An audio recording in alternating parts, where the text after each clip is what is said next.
We're starting today with WWE's Draft, which will kick off this Friday on SmackDown, and WWE has unveiled the rules for its annual Superstar Shakeup.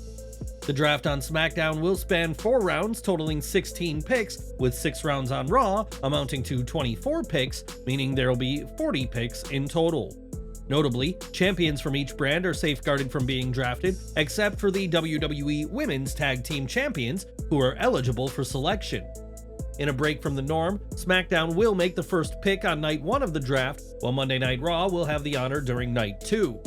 The final rosters will be locked in on May 6th, marking a crucial deadline for roster changes before the new rosters for the new era come into effect.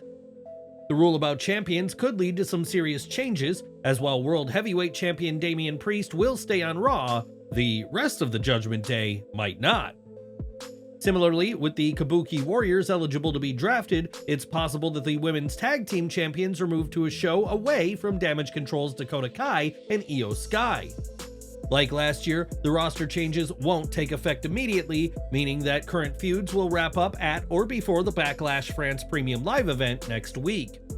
The draft is always exciting, and with Triple H leading the creative charge this time around, we'll have to see who goes where and what it means for the future of WWE.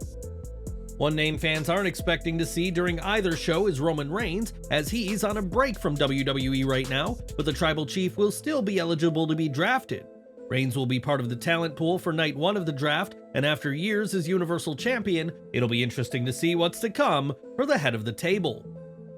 In recent years, some WWE stars were not picked by Raw or SmackDown, which led to them becoming free agents. It is likely that some stars will face the same fate this year as well. WWE has released a list of draft pools for both nights, and some major names are missing. Let's take a look at some of the stars who have been omitted from the 2024 WWE Draft. Former Women's World Champion Rhea Ripley is out of the draft because she's injured and isn't expected to make a return to action anytime soon. Big E's broken neck injury is also keeping him from being drafted, and Charlotte Flair isn't a part of either pool because of her ACL, MCL, and meniscus injury suffered in December 2023. Sonya Deville has also been sidelined from the draft as she continues to work on returning from her ACL tear, and there's no word on when she'll be back. While Ivar will be eligible on night 1 of the draft, Viking Raider Eric won't be picked as he's recovering from neck fusion surgery he underwent last year. Shotzi's ACL tear suffered during her return to NXT back in February will keep her out of future plans, which comes as a blow to the popular superstar. Raquel Rodriguez also won't be involved, and this comes after she was pulled from WWE's internal roster, possibly due to her health issues with mast cell activation syndrome. It's not just injuries keeping talent from being drafted, as Omos has not been picked for either draft pool, and he's barely been used ever since he became a free agent in last year's draft. Valhalla hasn't been picked for the draft either, despite being on screen accompanying Ivar for matches, and Dexter Lumis's absence from TV means he isn't in the draft either. Tamina's most recent match was over a year ago on WWE Main Event, and she isn't going to be in this year's draft, and Nikki Cross, who last competed last November, is also not involved. Many fans feel Alexa Bliss could return to WWE as part of an Uncle Howdy-led faction, but she is set to miss her second draft in a row after not being involved in the 2023 shakeup. Bliss wasn't involved last year as she was pregnant, and similarly, Carmella isn't involved in this year's draft as the Staten Island Princess is on maternity leave. Then there's the massive superstars who aren't drafted as they aren't full-time talent, as WWE would be glad to have The Rock or John Cena appear on either brand when they can. Brock Lesnar isn't involved, likely as his name is still linked to the Janelle Grant lawsuit, but there have been rumblings about bringing him back to programming. Even without these names, the 2024 WWE Draft will be a huge shakeup to the rosters of Raw and SmackDown, and with NXT talent eligible, expect a lot to change very soon. Speaking of NXT, it was earlier this month that Braun Breaker and Baron Corbin lost the NXT tag titles to Nathan Frazier and Axiom, seemingly marking an end of the War Dogs and the Gold brand. Breaker was signed to SmackDown earlier this year, and following the team's title loss, it was reported that Baron Corbin was likely going to be called back up to the main roster with Braun. Now, Fightful Select reports that Corbin is indeed expected to be moved to Raw or SmackDown, though it's unclear if he'll end up on the same show as Breakker. WWE is on the brink of a massive transformation courtesy of the draft, and anticipation continues to mount as superstars await to see what the future holds for them in the new era. Corbin had done some big things in NXT, and do you think he should have stayed in the gold brand? Will he be lost in the shuffle on the main roster? Let us know down in the comments. Over to AEW Dynamite, and going into this week's show, arguably the biggest talking point was the return of Jack Perry mere days after his appearance at AEW Dynasty. Things got off to a hot start as Perry arrived to the show with the Elite, and it was disclosed that he and Tony Khan would come face to face later in the night. In that segment, Khan and Perry discussed their differences, but agreed that they want what's best for AEW, and Perry sought a truce and to be reinstated. When Khan agreed and shook hands, the scapegoat attacked the AEW president in a shocking moment given that Khan had, up until now, been kept away from being so involved with storylines. The Elite then came out and teased that they were set to help Khan before they too attacked him, and Dynamite went off the air with Perry and the Elite standing tall after a TK driver.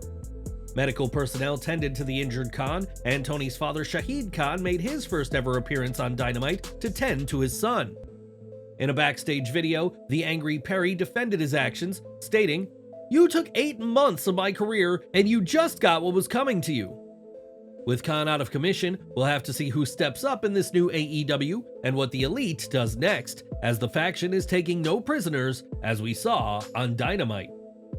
In recent days, WWE released Cameron Grimes, who joins Jinder Mahal, Veer, Sangha, Xia Li, Zion Quinn, and Von Wagner as stars cut by the company. Understandably, these cuts have cast a shadow over the backstage atmosphere, as Fightful Select states that the mood at recent events has been subdued due to the recent exits. Von Wagner's release has been especially tough to comprehend for those still in the company, as he had established himself as a familiar and respected figure within NXT. Fightful adds that Grimes' release came as a surprise for many for multiple reasons, including the fact that his skill set and track record far exceed those typically targeted for cuts. Grimes had been with WWE for over 5 years and had established a strong following in NXT and consistently improved his in-ring performance, which hadn't gone unnoticed. Another reason for the unexpected nature of his release was his regular presence at TV tapings, despite not being used on screen, and he was even at last week's SmackDown. It was while the show was on the air that news of 5 releases broke, and we have to wonder if Grimes suspected he'd soon be out of the job as he watched on backstage at the show. Grimes' presence at the show suggests he was still actively involved in the company, and WWE has adopted a new approach in handling these releases compared to their previous practices. The future holds uncertainty regarding Cameron Grimes' next steps, as he's subject to a 90-day non-compete clause, and we'll have to see what's next in store for him now that his WWE run is over. Back to Dynamite, as Orange Cassidy was making his entrance when Trent Beretta attacked from behind and told Chuck Taylor they'd wasted years teaming with OC. Taylor attacked Beretta and declared that while he may not be cleared for a match, he wanted a parking lot fight. And after a promo from Jon Moxley, fans saw the entrance of Swerve Strickland. The new AEW World Champion earned a thunderous response, and it's too bad the crowd response some time ago turned Swerve face, as he's a natural heel. This was relatively paint by numbers, as the two kept a steady pace and taunted, and while everything looked good, there wasn't a sense of urgency. There was a weird moment when Kyle Fletcher went to find a table under the ring but couldn't, and when Strickland went in for the Swerve stomp, it seemed he hurt his ankle, which Kyle zoned in on. In the end, Swerve got the win and Prince Nana danced to celebrate, and while feeding a mid-card champ to the world champ is never ideal, this was an entertaining, if standard, match. During a recent interview ahead of a WWE event in Jacksonville, Grayson Waller was pleased that the city would have great wrestling for the first time in a while, in a clear dig at AEW. Jacksonville is considered the home of AEW, and his comments were recently brought up to Swerve Strickland during an episode of News 4 Jax. He responded, "Obviously it was a shot at AEW. I love the subtleties. This person that said that, congratulations on their championship gold. Amazing. You were awesome when you were watching me in the seats when I was being a champion over where you were as well. Happy to see where you progressed to, but let's be real, we are the best wrestling. Not just in Jacksonville, but anywhere. In the world. I stand on business on that." Sure enough, when Waller was first getting started with WWE, Strickland was NXT North American Champion, though things have obviously changed since then. Now Strickland is the reigning AEW World Champion, and what do you make of his rebuttal to Waller? Sound off in the comments. The main event of AEW Dynamite saw IWGP champion Jon Moxley defend against Powerhouse Hobbs, and Moxley's aggression was met with Hobbs' trademark violence. This felt like an even fight, with Moxley having the experience advantage while Hobbs had size and power on his side. But just as things hit their stride, Moxley got the win. Hobbs was choked out and the medical team checked on him while Moxley celebrated, but his big win was interrupted by Konosuke Takeshita. Takeshita motioned at Moxley, possibly setting up the next title defense for the reigning IWGP World Heavyweight Champion. At WrestleMania 40, Jimmy Uso lost to his brother Jay, and on the following episode of SmackDown, his loss led to him being kicked out of the Bloodline. Jimmy was attacked by Solo Sikoa and Tama Tonga, the Bloodline's newest member, and fans won't be seeing Jimmy Uso for a while. Fightful Select reports that Jimmy is currently out due to an undisclosed injury, and though details in the duration of his absence remain scarce, we're wishing him a speedy recovery. Jimmy vs. Jay was the third time real-life brothers battled at WrestleMania, and while many thought their father Rikishi would get involved, the Hall of Famer didn't, despite teasing it. The match saw Jay get the win, but also saw heavy criticism from fans, and on the Gorilla Position podcast, Jay explained what he felt went wrong. He said, "I just said this to someone. I kind of felt like we did let the people down." Really, you feel that? Yeah, man, cause I wanted to go out there and have a straight up banger too. I wanted to do the wrestling part, but let alone make sure the emotion part is there. It was just a time issue. You know what I'm saying? You just gotta play your position on the team. That's what happened. I'm still happy though, Oos. I got a singles match at WrestleMania with my brother. That's a big picture, so I'ma always have me and him in a face-off at WrestleMania. I'm a frame of picture. It's marked off our box. I just wish we could have went the way I know we can, but the reduced match time was a last-minute decision caused by other matches running longer than anticipated, and perhaps the pair will get a rematch one day that lives up to expectations. New FTW champion Chris Jericho was on Dynamite to speak about passing down his experience to the next generation, only to be interrupted by Big Bill. In something of a twist, Bill requested that he work under the learning tree, and Jericho agreed to keep an eye on the former tag champion. Bill praised Jericho but didn't bring up Ricky Starks, as it seems that this team has been broken up in favor of the Jericho-Big Bill partnership fans will soon get to see. Mercedes Moné was on Dynamite to confront Willow Nightingale during the latter's celebration with Chris Statlander of her AEW TBS Championship win at Dynasty. The pair have a lot of history, as it was during a match with Willow that Moné suffered an ankle injury that threatened to end her wrestling career. Moné blamed Nightingale for the injury, while Willow felt her win in 2023 only came about because of Moné's injury, and plans to prove herself at Double or Nothing. As Moné was about to walk away, Chris Statlander pulled her back and seemingly had something to say, but on instinct, Moné went for a slap, which struck Willow, resulting in a brawl. It was framed that Moné thought that Willow had grabbed her, and this was a decent segment to build excitement towards their title match. With that said, Moné should wrestle at least once before the pay-per-view, but right now, there's no word on if that'll happen. As we previously discussed, Winnipeg's Canada Life Center recently revealed that Kenny Omega would be at next week's Dynamite, and now that's been confirmed. This confirmation came on this week's Dynamite, and while we don't know what he'll say and do, it'll be great to see the former world champion back on AEW TV. On this week's WWE NXT, Trick Williams captured the NXT Championship in an emotional main event, which also saw Trick's status as a member of the Gold brand on the line. Just like any title change, there have been fans both for and against it, and on his Instagram page, Trick had a message to his critics as the new NXT champion said, "What I care about what a critic has to say. I'm Trick Williams and I'm your NXT champion. I've been fighting my whole life. My mom's in the hospital, she's been fighting some heart issues, she's been fighting her whole life. My brother's been fighting his whole life. Fighting is in my family, that's all I know, that's all there is. I'm Trick Williams and I love to fight, and that's all I gotta say." It's possible that Trick's comments were aimed at Dave Meltzer, who recently said that Trick simply isn't good and credited his great matches to the people Trick's worked with. Whatever one may think of Trick Williams, he is the NXT champion and ready to lead the future. And what do you make of his comments? Sound off in our comments below. Trick's win came at the expense of Ilja Dragunov, and this match was seemingly the end of the Mad Dragon's tenure as part of NXT. Fightful Select reports that after the show, Dragunov received a send-off backstage, much like other talent who have either been called up already or are expected to be moved very soon. Braun Breaker and Carmelo Hayes received similar send-offs backstage, and Hayes and Dragunov are said to be a lock for the upcoming draft. Dragunov reached the peak of both NXT and NXT UK, but his time in development is over, and how will he fare on the main roster?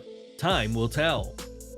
For years, AEW was hailed as the darling of the internet wrestling community, but in recent years, there's been plenty of scrutiny aimed at the promotion. Creative decisions, the handling of backstage incidents, and Tony Khan's social media outbursts have faced criticism, which has manifested with trouble filling seats in Jacksonville, Florida. An internal email from the Military Affairs and Veterans Department of the city of Jacksonville sheds light on AEW wanting people to attend the show as fillers to bolster crowd numbers. The email obtained by Action News Jax says AEW is seeking 50 people per night to attend events in Jacksonville as fillers, including at last night's Dynamite. AEW also wants fillers for this week's Collision, and between this and the lower attendance figures at recent events, concerns are being raised about the promotion's trajectory. Some have even said that these attendance patterns echo the troubling decline of WCW in 2000, which should ring alarm bells for the company's future. Only time will unveil whether AEW can navigate these challenges, as there's evident improvement in their product in recent months, but for now, they need help filling arenas. In a Double or Nothing gauntlet match with a shot at the international title on the line, Jay White and Dante Martin started things off, with others brought in at regular intervals. Penta El Cero Miedo, Kyle O'Reilly, Will Ospreay, Lance Archer, Commander, and Jay Lethal all entered before Ospreay got the win by pinning Commander. This unannounced match had the commentators having to explain the rules more than once, but it had some great spots and ended with the Undisputed Kingdom coming out. Ospreay's title match against Roderick Strong will be the first time ever clash between the two, and should be an epic match at Double or Nothing in Vegas. Mariah May accompanied Mina Shirakawa for her match against Anna Jay, and it was Mina who got the win in a strong debut match for AEW. For 3 decades, The Undertaker was a force to be reckoned with in the ring, and while his wrestling days are up, the Phenom isn't saying goodbye to WWE. The Undertaker has signed a Legends deal with WWE, and fans can expect to see more of the Hall of Famer in the years to come. The last time WWE fans saw Roman Reigns, it was at WrestleMania 40 when he lost to Cody Rhodes, but the Tribal Chief recently resurfaced in an unlikely location. In a photo, Reigns was seen at Disney World sporting a shirt of Grogu, the Baby Yoda from The Mandalorian, in quite a different look from the typically menacing Tribal Chief. Amid his WWE hiatus, Reigns is working on a movie with Keanu Reeves, as the former undisputed WWE champion is making the most of his time away from the ring. And we're ending with Bray Wyatt, and since his tragic passing last August, several wrestlers have paid tribute to the 3-time world champion, and recently, an MMA fighter honored the late superstar. At the Cage Warriors 171 event in Glasgow, Scotland, MMA fighter Chris Bungard donned Bray's signature tropical hat and shirt as he sang "The Whole World in His Hands." Bungard declared, "I'm here," before blowing out a lantern in another sign of the lasting legacy of the late WWE superstar, who will never be forgotten.